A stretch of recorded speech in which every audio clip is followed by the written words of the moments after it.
here at the studio is to connect with life in all its richness. And that richness comes to you also with the help of our esteemed guests who have embraced life in its entirety. And today I am privileged to welcome someone who has been generous in sharing his journey of life in the form of a book which is autobiographical in nature. There are many contributions for us from acclaimed architect Sudhir Jambhekar ji. But today I especially welcome him for his book that has been published in Gujarati and Marathi. And this is the story of an architect titled He E Vishwanu Prangan in Marathi and in Gujarati. In Gujarati. And what else it says in Marathi? Let's find out from him by welcoming Sudhir Jambhekar ji. Sudhir ji, swagat hai. Swagat. Thank you. There are a lot of projects I've done. There is one project that I did at Lehman College in the Bronx. I'm very proud of that. It's a very small building, by the way. It's like about 2,000 square foot building. And when the Lehman College came to us and said that they wanted a gatehouse, but they wanted that building to be designed as the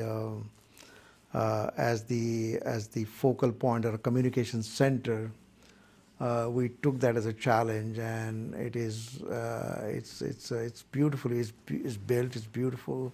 It's small, but it's absolutely beautiful. The Lehman College just loves the building. And the other project that I can mention, which is very different, by the way, and I'm very proud of it as well, which is in New Jersey, by the way. There was a train station for the Hudson-Bergen light rail system that I did many years ago. It's built long time ago. That system is. But the station is at the depth of 160 feet below ground, by the way. It's the Burgundy Avenue tunnel station. It still looks beautiful, and it still works very well. This is a station, by the way, this is not that station. This is a station for Green Line that we designed in Dubai in connection with the bridge that I had designed there as well. Hopefully this will get built. If the bridge gets built, this will get built. So now we have some idea, probably a little bit clarity regarding the kind of work that Sudhir ji has offered to the world through his creativity, through his designs. And before we talk about the book that is autobiographical in nature, let me ask you, what is it about your work that you love most?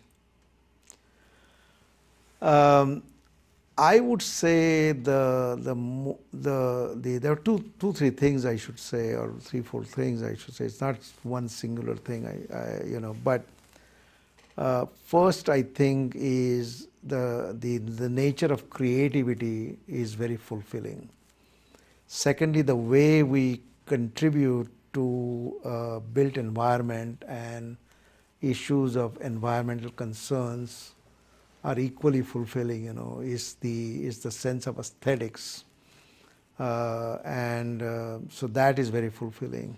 The third thing that is fulfilling for me is that I work with many young architects, and of course I work with my partners as well. And so that collaborative nature of the practice, the way we do and what I have done over time has been very fulfilling, because the younger generation, by the way, is so energetic and so full of ideas that not only it has kept me young, but it has also kept me on my toes, so to say, and makes me think, constantly think about different things. And so that is very fulfilling. And then the other thing I can mention is we also work with so many disciplines at the same time, like different engineers, like when we design bridge, working with brilliant engineers is as fulfilling. It's like discussing, it's like politicians debating among each other, the differences of ideas. So That is very fulfilling, by the way. So many engineers, so many people are involved with this project. So I must say, Sudhirji brought the positive side of politicians, and he has that insight which manages to see the positive side in politics, and what else he has seen, and how he has shared his journey of enriching experiences, his struggles. Now we move towards that landmark offering in the form of a book where someone who is a fellow of American Institute of Architects. American Institute of Architect and acclaimed with many, many honors, which we are not referring to at the moment, but he sustains his relationship with his native language and decides to write about his life in Gujarati, decides to share his story in Marathi. So now talk to us about the idea of writing it, how it came. First, let me tell you the titles of the two books. I think it was a bit unclear when we spoke earlier. So the Marathi book, the title is He Vishwache Angana, and the Gujarati book, the title is A Vishwanu Prangana. So about the book itself, by the way, like anything else in life, it's a big collaborative effort. So Gujarati and Marathi, both books were published by Raja House Publication, so they have a major share in this effort. The writer's Marathi book was, I was helped by a lady in Pune by the name of Sulbha Ternikar, so she's a great writer. And then Gujarati translation was done by from Ahmedabad by Kishore Bhai Gaud, a great writer as well in Gujarati. So they helped. The cover of the book was designed by also a book designer, so his name is Ravi Mukul. So it's a collaborative effort. So Sudhir, the title tells me that there is a very expansion-oriented approach in narrating your experiences, because He Vishwanche Angana, it's kind of, it could be anything, but it is the story of Sudhirji as an architect. Why do you consider being architect is the main thread in weaving your life experiences? Well, actually, let me clarify first. The actual translation of this He Vishwache Angana or Vishwanu Prangana, it simply means that this world is my backyard, if I translate it in English. Absolutely. And the reason I chose that title is because first I do practice and I work globally.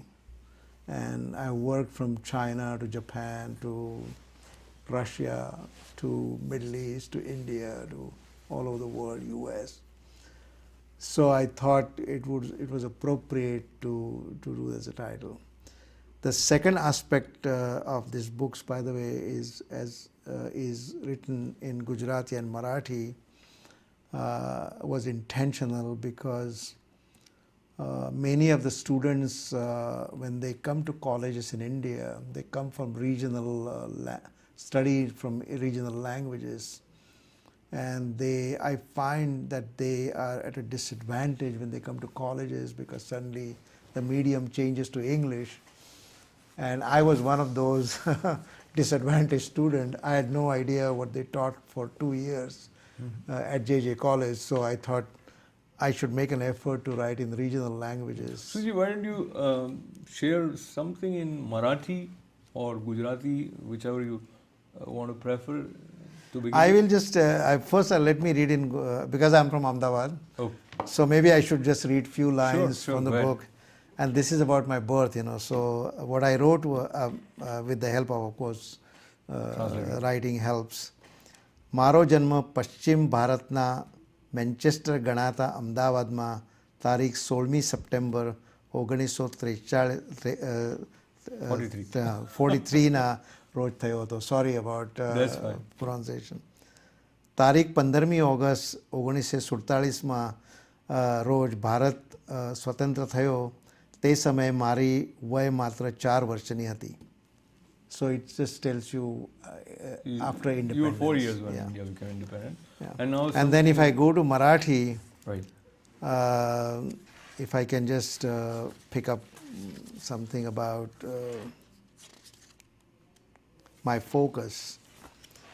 So what I wrote about my focus was, I said, पण संस्कृती आणि मानवी अस्तित्व, मानवता या स्तंभावर उभी असलेली आर्किटेक्चर ही कला, so which means the architecture is an art which is standing on these pillars, काही दुर्लक्षित असावी ही वस्तुती आहे, meaning it is not given as importance as it should be given, which is reality. That's what I say.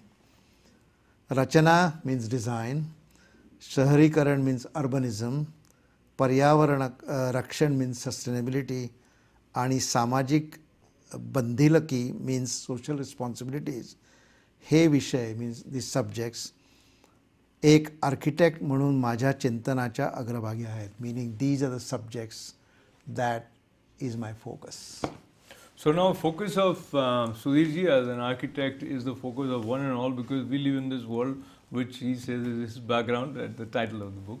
Now as an architect, when you look at the changes that we are facing in our climate, and do you think the kind of buildings that are designed play a significant role, can help in countering the challenges of global warming and all these big words that come our way from some important forum where world climate is discussed?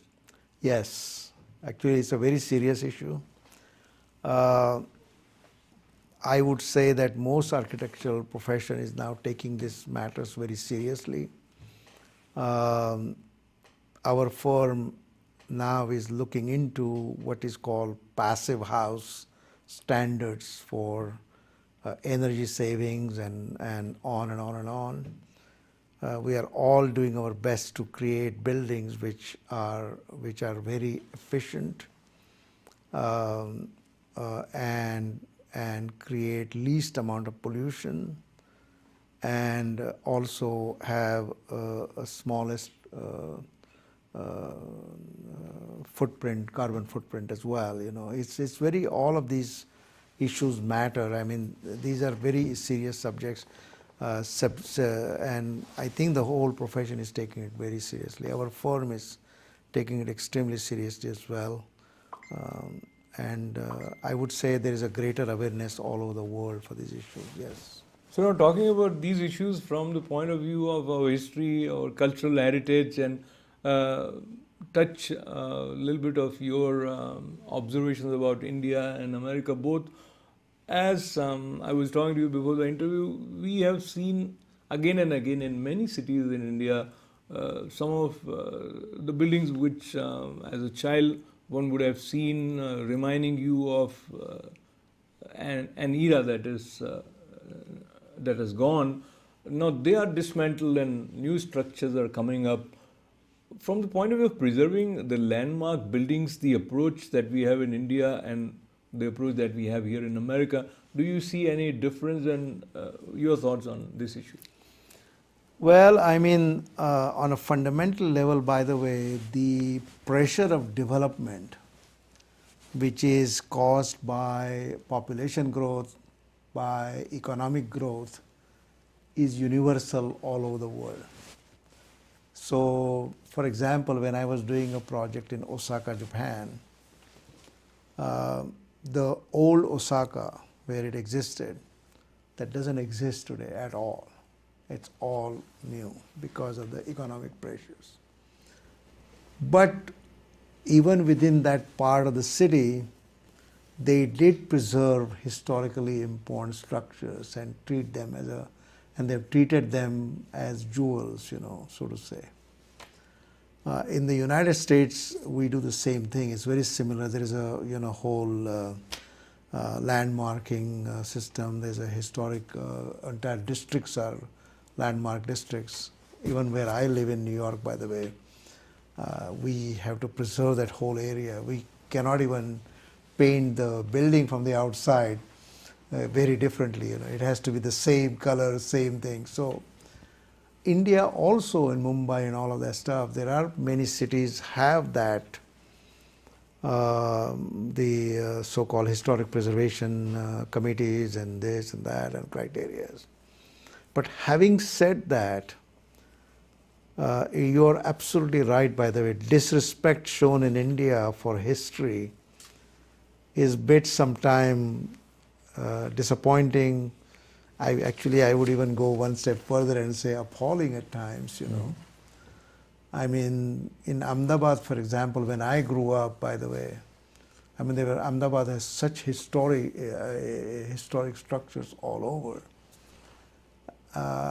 They were much more visible when I grew up, and now they're not as visible as they used to be at one time. So, Sudhir, just continuing with what you were saying and mentioning that recently there's a magazine called Detailed Designs published in India, and they have a master series. They had a story about Sudhir Jambhekar ji. There has been something about you written in Korean magazine. Internationally, in many countries, people have recognized his contribution. Now, the reason I bring it up right now is presently we have heard about programs like Smart Cities by Prime Minister Narendra Modi, and knowing that you love India, you love architecture, if you were in advisory capacity to suggest some points to Prime Minister Modi's government, what is it that comes to your mind? Well, I mean, first of all, thank you for the kind words. I mean, I am blessed. I have been published this recent magazine you mentioned about detailed design. The chief editor is Karan Grover, quite a well-known architect from actually Vadodara, Gujarat. So he practices out of Vadodara. Great person with amazing energy. He invited me to speak in November, so I went there for one day, by the way, to speak for him, and then he chose to publish that article, so I'm very blessed. The Korean magazine you mentioned, I'm also very blessed. There was a special issue on my work.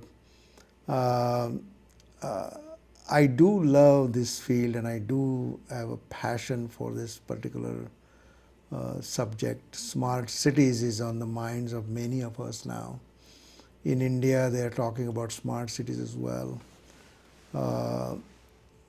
I'm myself trying to figure out in my own mind, what does a smart city mean, I mean, there are many definitions, there are many different ways people are looking at it.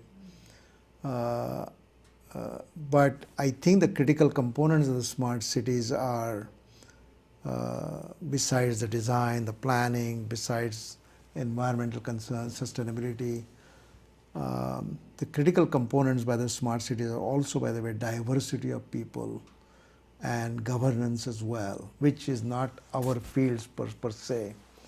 I would love to contribute back in India in some fashion, but you know how it is in India, the politics and this and that, and so I don't have an access to absolutely. So moving back to the creative side from politics and creativity, sometimes we have heard the term writer's block.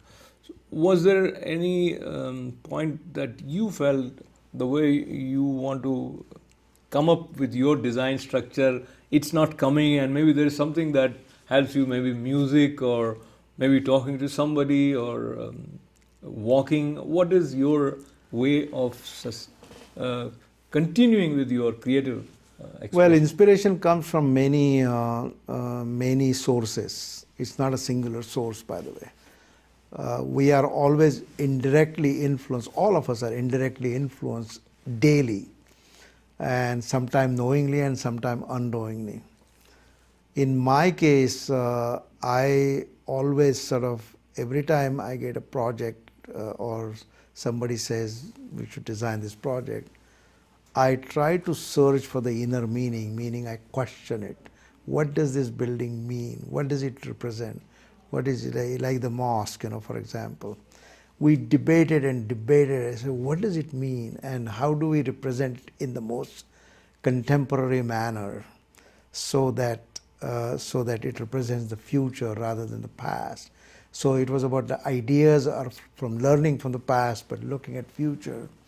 So all of these things collectively not only inspire, but then result into what we do, you know. So what I find fascinating with Sudhirji is that they translate the subtle aspect of life into something which is tangible, and then there's a concrete structure in front of us which has a lot of emotional area associated with it also. And talking about emotions, as I recollect, while you were flying for America for the first time, those days in late 60s, probably Yes. the money as exchange that you were allowed to bring was $7.50, you were mentioning. Something like that. So, Yes. so now that guy who's walking on the streets of America with $5 because you spent $2.50 to watch a film you were mentioning. Yes. And then there came a day when there was,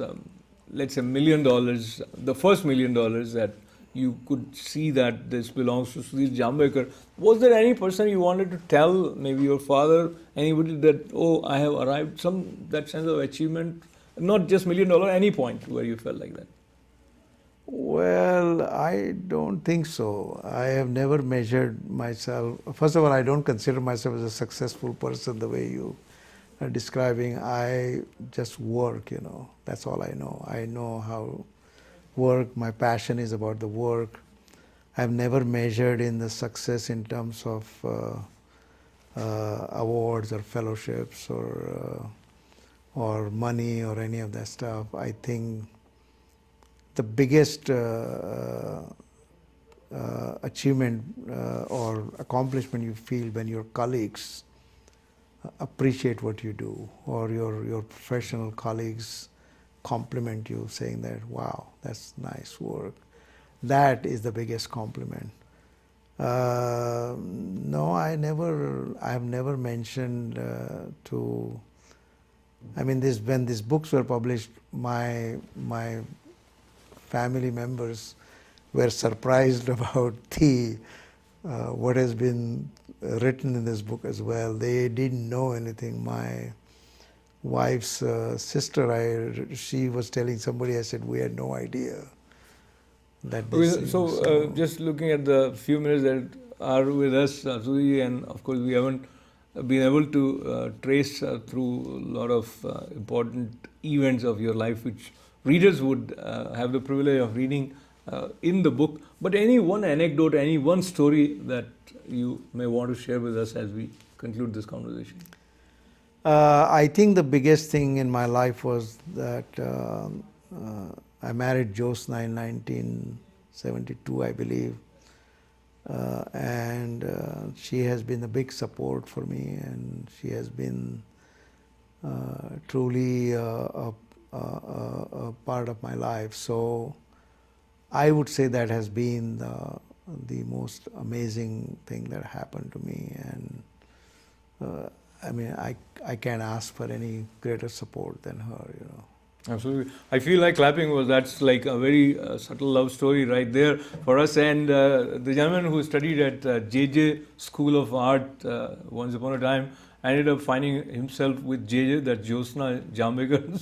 So that's another way of looking at your continued association. But besides the lighter side of life, if there is any one advice you may want to give not only to the aspiring architects but second generation Indian Americans? Well, I mean, the only thing I can say is I have a great faith in the younger generation. The younger generation has a tremendous energy.